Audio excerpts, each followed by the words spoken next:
Vláda chce proti korupcii bojovať špeciálnou linkou, volajúci však môže zostať v anonymite.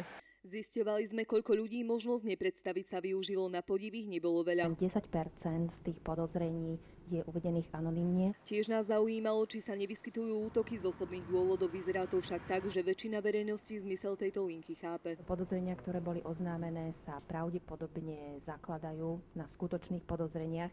To, či z toho niečo vyplynie alebo nie, bude známe až po ďalšom šetrení. Anonymita bola umožnená preto, aby volajúci zbavila strachu. Z pohľadu trestného práva tu však môže nastať problém. Bude to závisieť od praxe, ak by sa využívali pre trestné konania tieto anonymné údania. Neviem si predstaviť, čo všetko to zo sebou prinesie. Právo na ochranu osobností máme všetci. Medzi obyčajným človekom a verejným činiteľom je však istý rozdiel. Verejný činiteľ má bohužiaľ povinnosť strpieť určité aktivity zverejňovania. Tým, že je linka anonymná, volajú na ňu aj ľudia s typickou túžbou ohovárať a uškodiť hoci aj susedovi.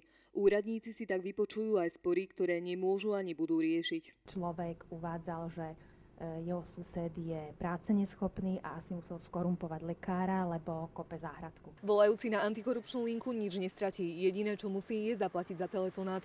Pre redaktorskú školu Katarína Macková.